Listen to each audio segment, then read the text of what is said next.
Jackie cinemas நேயர்களுக்கு வணக்கம். நான் உங்கள் ஜாக்கி சேகர். இந்த எபிசோடில் அம்மினி தமிழ் திரைப்படத்தினுடைய வீடியோ விமர்சனத்தை பார்க்க போகின்றோம்.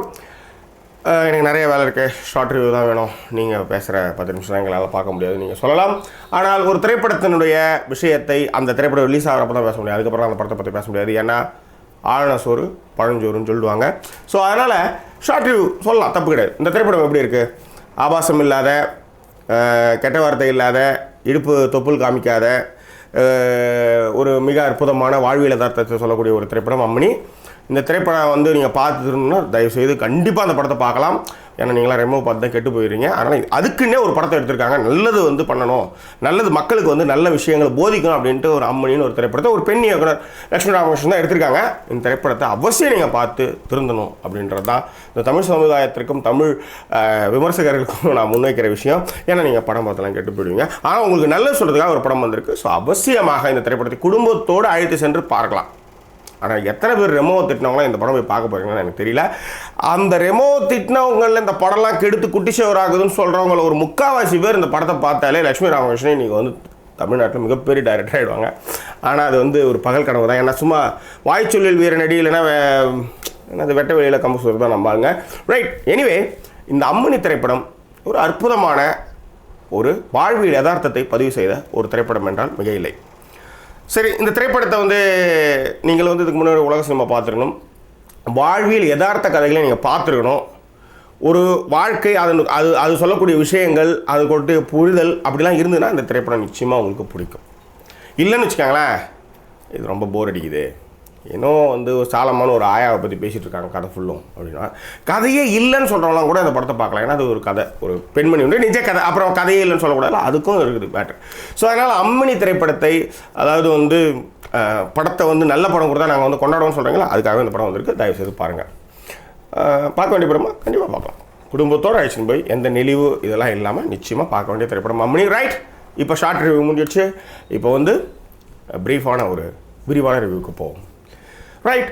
சொல்வதெல்லாம் உண்மை புகழ் லட்சுமி ராமகிருஷ்ணன் தொடர்ந்து திரைப்படங்கள் இயக்கி கொண்டு வருகின்றார். அவருடைய ஆரோகணம் எனக்கு மிகவும் பிடித்த ஒரு திரைப்படம். நெருங்கி வா, முத்தமிடாதே, அதன் பிறகு வந்து இப்போ இந்த அம்மினி திரைப்படம் வந்து எனக்கு என்ன சொல்கிறது, ஆரோகணத்துக்கு அப்புறம் இந்த படம் வந்து எனக்கு பிடிச்சிருக்குன்னு சொல்ல முடியும். ஏன்னா சாலம்மா அப்படின்ற ஒரு மருத்துவமனையில் வேலை செய்கிற ஒரு ஆயாவை பற்றிய, ஒரு ஆயாமா வேலை செய்கிற ஒரு பெண்மணியை பற்றிய ஒரு திரைப்படம் இது. திரைப்படத்துடைய கதை என்னன்னு பார்த்துடலாம். சாலம்மா வந்து ஒரு கவர்மெண்ட் ஹாஸ்பிட்டலில் ஆயாமா வேலை செய்கிறவங்க. அவங்களுக்கு 3 பசங்க. அதில் பெரிய பொண்ணு சின்ன வயசில் இழுத்துட்டு ஓடிடுறாங்க. அந்த ஏரியா ரவுடி இழுத்துட்டு போனால் அந்த பொண்ணுக்கும் இவங்களுக்கும் சம்மந்தமே இல்லாமல் போயிடுது. அவங்களுக்கு 2 பசங்க. அதில் பெரியவன் வந்து குடிகாரன், பெயிண்ட்ரு. அவங்களுக்கு வந்து கல்யாணம் ஆகி உறவுக்கார பொண்ணே கல்யாணம் பண்ணி வைக்கிறாங்க, 2 பிள்ளைங்க. அதன் பிறகு சின்ன வந்து நிதின் சத்யா, கொஞ்சம் ஆட்டோ ஓட்டுற பையன், அவனுக்கு வந்து ஒரு 2 பிள்ளைங்க இருக்குது. ஸோ இப்படியாக இந்த குடும்பம் ஒரு வியாசர்பாடியில் இருக்கிற ஒன்று குடுத்தனத்தில் இந்த குடும்பம் வாழ்ந்துட்டுருக்கு. குடும்பத்திற்காகத்தான் அந்த பெண்மணி சாலம்மா எல்லாமே தியாகம் பண்ணுறாங்க. வாயை கட்டி வவுத்த கட்டி வர்ற பணத்தெல்லாம் பிள்ளைகளுடைய முன்னேற்றத்திற்காகத்தான் அவங்க செலவு பண்ணிகிட்ருக்காங்க. அவங்களுடைய வாழ்க்கையில் குப்பை பொறுக்கி தன்னுடைய வாழ்க்கையையும் தன்னுடைய வாழ்நாளையும் கழித்து கொண்டிருக்கக்கூடிய ஒரு பிராமண பெண்மணி தான் அம்மினி. ஸோ இந்த அம்மினி கேரக்டர் வந்து குப்பை பொறுக்கி இவங்க இருக்கிற ஒரு சைடு போர்ஷன்லேயே, அதாவது இவங்க வச்சுருக்கிற வீடே வந்து ரொம்ப டொக்கான வீடு, அதில் ஒரு சைடு போர்ஷனில் இந்த குப்பை பொறுக்கிற பெண்மணிக்கு வந்து வாடகை விட்டுருக்காங்க. ஸோ அந்த வீட்டில் வந்து அவங்க வந்து குப்பைலாம் வச்சுருப்பாங்க, அதில் வந்து தங்கிக்குவாங்க, அப்பப்போ குப்பை பொறுக்குவாங்க. அங்கே ஏரியா இருக்கிற பசங்களுக்கெல்லாம் வந்து சாப்பாடு வாங்கி கொடுத்து தானும் வாழ்ந்து கொண்டிருக்கக்கூடிய ஒரு அம்மினி. இதில் ஒரு இடைசருக்கு, அதாவது ஒரு கதாபாத்திரம், இது ஒரு கதாபாத்திரம். ஸோ இந்த சாலம்மா தான் மெயின் கேரக்டர், இந்த அம்மினி வந்து அந்த side character. But Ammini character தான் அந்த படத்தில் வந்து மிகப்பெரிய பலம். ஆனாலும் இந்த சாலம்மா இருக்காங்க இல்லையா, அவங்களுக்கு வந்து ரிட்டைர்மெண்ட் ஸ்டேஜ் வருது. ரிட்டையர்மெண்ட் ஸ்டேஜ் வந்ததுமே அவருக்கு உங்களுக்கு வர அந்த பிஎஃப் பணம் இருக்கு இல்லையா, அந்த பணத்தை வச்சு என்னெல்லாம் பண்ணலான்றத அந்த குடும்பம் மொத்தமும் வந்து கணக்கு போடுது. இந்த பிரச்சனையில், அதாவது குடும்பத்துக்காக உழைத்த இந்த சாலம்மாவை அந்த குடும்பம் எப்படி ட்ரீட் பண்ணுது, அதுலேருந்து அவங்க எப்படி வெளியே வந்தாங்க, அம்மனியோட நிலை என்ன, அதாவது அந்த வீட்டில் தங்கியிருந்த அம்மனியோட நிலை என்ன அப்படின்றதா இந்த அம்மினி திரைப்படத்தினுடைய கதை. ரைட்.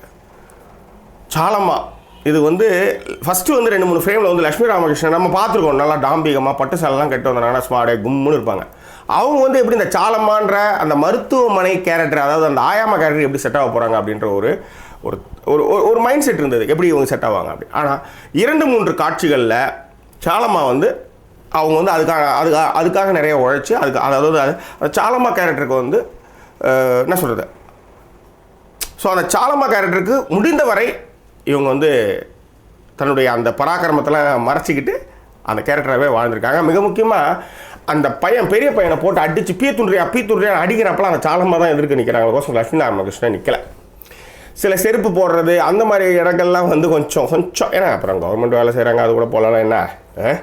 ஸோ ஆனால் இந்த மாதிரி இடங்கள்லாம் வந்து லக்ஷ்மி ராமகிருஷ்ணன் வந்து சாலமாவே இருக்காங்க. 2-3 கீத்து அந்த வெள்ளை முடி ட்ரெஸ் சென்ஸில் கூட கொஞ்சம் ஓரளவுக்கு நிறைய கான்சன்ட்ரேட் பண்ணியிருக்காங்க. சில இடங்களில் தான் கொஞ்சம் தூக்கலாக இருக்குது. பட் இருந்தாலும் பெஸ்ட். அதாவது சாலம்மா கேரக்டருக்கு உண்மையாக அதற்காகவே நிறைய லக்ஷ்மி ராமகிருஷ்ணன் வைத்திருக்கிறார்கள். ரைட், ரொம்ப அற்புதமாக.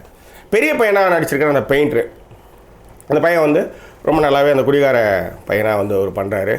அதை விட அந்த பூசெல்லாம் போட்டுக்கிட்ட ஒரு வாழ்க்கையை வந்து அதான் இது மாதிரி நிறைய நடக்கும். அவனுக்கு அந்த மாதிரி முன்னேறணும் ஒரு நினைப்பான். அந்த இடத்துல தான் அவனுக்கு வந்து ஒரு பெரிய தடை வரும். ஆனால் அந்த தடையை மீறிட்டான்னா அவன் ஜெயிச்சிருவான். ஆனால் அந்த தடை வந்துடுச்சேன்ட்டே வந்து நிறைய பேர் வந்து தங்களுடைய வாழ்க்கையை வந்து முடிச்சுக்குவாங்க. அப்புறம் குடி அப்படி இப்படின்னு போயிடுவாங்க. ஸோ அது வந்து ரொம்ப அழகாக இந்த கேரக்டர் வந்து வெளிப்படுத்துது. அதன் பிறகு நிதின் சத்யா இந்த படத்தில் வந்து ஸ்டார் ஹீரோன்னா அவர் மட்டும்தான். மற்றது எல்லாருமே வந்து தெரியாத புதுமுகங்கள் தான். பட் அந்த டொக்கான அந்த வீட்டில் அந்த ஷாட்லலாம் நடிச்சிருக்கிறாங்க. ரொம்ப நல்லா அவருடைய போர்ஷனை பண்ணியிருக்காரு. ஒரு டிப்பிக்கலான ஒரு ஆட்டோ டிரைவர், அவங்களுடைய குழந்தைகள், அதில் வந்து அந்த பொண்ணு கொடுக்குற அந்த டார்ச்சர், அதில் அவன் எப்படி மாறுறான் அப்படின்றலாம் வந்து மிக அழகாக அந்த நிதின் சத்யா கேரக்டர் வந்து வெளிப்படுத்திருக்குன்னு சொல்ல முடியும். சுபலக்ஷ்மி அப்படின்ற கேரக்டரில் நடிச்சிருக்கிற அம்மினியான அந்த பாட்டி, அந்த பல்லுலாம் கொட்டி போய் அந்த பிராமின் அந்த டைப் அந்த கேரக்டர் வந்து அவங்க ரொம்ப அற்புதமாக பண்ணியிருக்காங்க. அந்த மாதிரி இடத்துலலாம் போய் அவங்க உட்காந்துக்கிட்டு குப்பை பொறுக்கிற அந்த விஷயங்கள், மேக்கப்பு, அந்த தலை சீவுறது, அதுங்க என்ன தலை வீசு, அது மாதிரி தான் பண்ணிகிட்டு இருப்பாங்க. அந்த மாதிரி கேரக்டர்ஸ்லாம் ரொம்ப அழகாக, அதெல்லாம் வந்து ரொம்ப இயல்பாக நேச்சுரலாக அவ்வளோ அற்புதமாக அந்த லேடி வந்து பண்ணியிருக்கிறாங்க.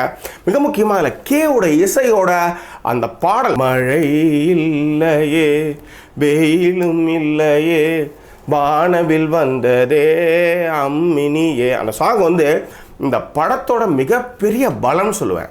கே வந்து அவ்வளோ அற்புதமாக அந்த பாடலை வந்து அந்த கர்நாடிக் மியூசிக்கோடு வந்து ரொம்ப அழகாக அந்த ஃபியூஷனை மிக்ஸ் பண்ணி ரொம்ப அற்புதமாக வந்து இந்த பாட்டை வந்து கொடுத்துருக்குறாங்க. இந்த பாடலை வந்து வைக்கம் விஜயலட்சுமி வந்து பாடியிருக்கிறாங்க. அவ்வளோ ஒரு என்ன சொல்கிறது, ஒரு ஒரு ஒரு கிரிப்பிங்கான ஒரு பாட்டுன்னு நான் சொல்ல முடியும். இதில் இன்னொரு விஷயம் என்னென்னா, இந்த படத்தில் இருக்கிற எல்லா பாடல்களுமே எழுதுனது வந்து நா. முத்துக்குமார், காலஞ்சென்ற கவிஞர் நா. முத்துக்குமார். அதுவும் அந்த மழை இல்லையே வெயில் இல்லையே வானவில் வந்ததே அம்மனியே, அந்த சாங் வந்து அவ்வளோ ஒரு பொயட்டிக்கான ஒரு ஒரு பாடல். இந்த பாடலை படமாக்கின வீதமும் ரொம்ப அற்புதமாகவே இருந்ததுன்னு சொல்லுவேன். இந்த திரைப்படத்துடைய சினிமாட்டோகிராஃபர் இம்ரான் அகமது. இந்த படத்துடைய மிகப்பெரிய பலம் அப்படின்னா அந்த லைவ்லினஸ் வந்து கெடாத அளவுக்கு ஷார்ட் வச்சு லைட்டிங் பண்ணி ரொம்ப அற்புதமாக எடுத்திருக்காங்க. இந்த ட்ரெயின் வந்து போயிட்டு அதுக்கப்புறம் திரும்ப வந்து அந்த அந்த ஒத்தடி பாதை வழியாக இறங்கி நடந்து வர்ற இடங்கள், அந்த சின்ன கோயில், அப்புறம் அந்த வீட்டுக்கு வந்து ஆம்புலன்ஸ் வந்ததுக்கும் அப்புறம் அந்த பாடி எடுத்துகிட்டு வர அந்த சீன்ஸு, என்னை பொறுத்தவரையிலே அந்த ஹாஸ்பிட்டல் செட்டு மட்டும்தான். அதுக்கப்புறம் வந்து மற்றது எல்லாமே வந்து ரொம்ப இயல்பாக எடுத்துருக்கிறது தான் அந்த திரைப்படத்தினுடைய மிகப்பெரிய பலம். அதே மாதிரி ஒரு ஷாட் ஒன்று வந்து 2 பேர் பேசிகிட்டு இருப்பாங்க. அப்படியே கேமரா வந்து மேலே அப்படியே மாமரத்து மேலே போகிறப்ப லைட்டிங்கே இருக்காட்டா கூட அப்படியே ட்ராவல் ஆகி அதில் வந்து கட் பண்ணி ரொம்ப நல்லா வந்து அந்த வேலையெல்லாம் பண்ணியிருந்தாங்க. எல்லாவற்றை விட மிக முக்கியமாக அந்த ஹாஸ்பிட்டல் வேலை, கால் போன ஒரு கேரக்டர் வந்து இறந்து போன பிறகு அந்த ஹாஸ்பிட்டல் ஊழியர்கள் பேசிக்கொள்கிறதெல்லாம் ரொம்ப இயல்பாக மிக யதார்த்தமாக பதிவு செய்யப்பட்ட விஷயம். அதை விட ஒரு ஆயமான்றது வந்து சாதாரணமான வேலை இல்லை. அது ரொம்ப என்ன சொல்ல சகித்து கொண்டு செய்யக்கூடிய ஒரு வேலை. அந்த வேலையை வந்து அதில் வந்து ஒரு ஷார்ட்டே ஒன்று வச்சுருப்பாங்க. ஒரு பெண்ணுக்கு வந்து ஆய் வராது, அந்த ஆய் முக்கி அது வழியில் துடிக்கும். அதன் பிறகு அது வந்து அந்த மலத்தையும் அந்த மலத்தினுடைய கலரை பற்றி அவங்க வந்து பேசிட்டு அதை தூக்கி போட்டுட்டு அதை தொடச்சி விட்டுட்டு போகிற அந்த இடம்லாம் வந்து ரொம்ப, அதாவது சொல்கிறேன், இந்த ஆயா மக்களை வந்து நம்ம ரொம்ப இதுவான்றோம். ஆனால் அவங்களுக்கு பின்னாடியான அந்த வாழ்க்கை முறைன்றது வந்து நம்ம வந்து அந்த யதார்த்த வாழ்வில் வந்து நீங்கள் புரிஞ்சுக்கினீங்கன்னா அவங்க மேலே மிகப்பெரிய மதிப்பு வரும்.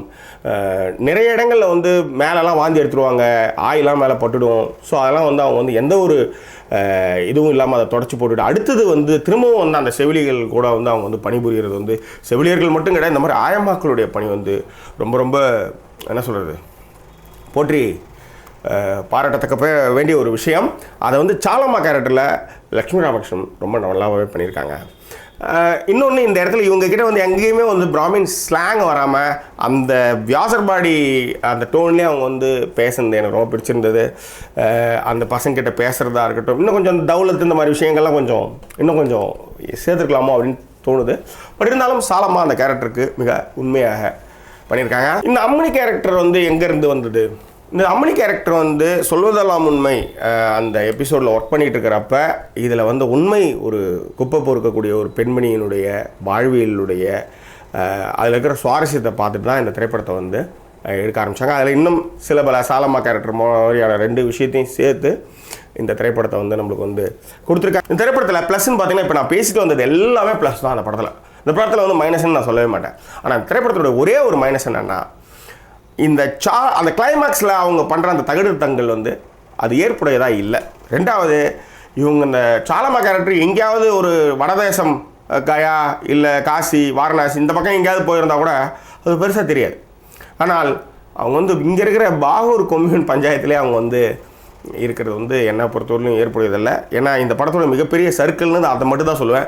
மற்றபடி இந்த திரைப்படம் ஒரு உண்மைக்கு மிக நெருக்கமாக பதிவு செய்யப்பட்ட ஒரு திரைப்படமாகவே நான் கருதுகிறேன். இந்த திரைப்படம் அவசியம் பார்க்க வேண்டிய ஒரு திரைப்படம். இந்த திரைப்படத்துக்கு ஜாக்கி சினிமாஸ் இருக்கக்கூடிய மதிப்பெண் 5க்கு 3.25. இன்னும் இந்த சாலம்மா கேரக்டரில் கூட இன்னும் கூட வந்து வேறு யாராவது ஒரு அந்த அதாவது இந்த பிம்பம் லக்ஷ்மி ராமகிருஷ்ணனோட பிம்பம் வந்து அங்கங்கே அந்த சாலம்மாவில் வந்து உட்காருது. அதை இல்லாமல் அதை வேறு யாராவது ஒருத்தவங்க பண்ணியிருந்தாங்கன்னா அது இன்னும் மக்களிடம் மிக நெருக்கமான ஒரு விஷயமா போயிருக்கும் அப்படின்றது என்னுடைய தனிப்பட்ட அபிப்பிராயம். வேறு என்ன, அவசியம் குடும்பத்தோடு இந்த திரைப்படத்தை கண்டிப்பாக பார்க்கலாம். இது மிக மெதுவாக செல்லக்கூடிய ஒரு பயோகிராஃபிக்கல் உண்மை சம்பவங்களுடைய அடிப்படையில் கொண்ட வாழ்வியல் யதார்த்தத்தை பிரதிபலிக்கக்கூடிய ஒரு திரைப்படம். இப்படி ஒரு படம்லாம் நீங்கள் பார்த்துட்டிங்கன்னா நீங்கள் அவசியமாக இந்த திரைப்படத்தை கண்டிப்பாக பார்க்கலாம். இந்த படம் பார்த்துட்டாவது, அதாவது சினிமா பார்த்து நீங்கள் திருந்துருவீங்க இல்லையா, அதனால் நீங்கள் இந்த படத்தை பார்த்துட்டு உங்கள் அம்மா அப்பாலாம் எப்படி உங்களுக்காக உழைச்சிட்ருக்காங்கன்னு பார்த்து நீங்கள் வந்து திருந்தணும் அப்படின்றது தான் ஜாக்கி சினிமாஸுடைய ஆசை எல்லாம். வேறு என்ன, இது போன்று வேறொரு திரைப்படத்தினுடைய வீடியோ விமர்சனத்தோடு உங்களை நான் சந்திக்கிறேன். அதுவரை நன்றி கூறி விடைபெறுவது உங்கள் ஜாக்கி சேகர். நன்றி, வணக்கம்.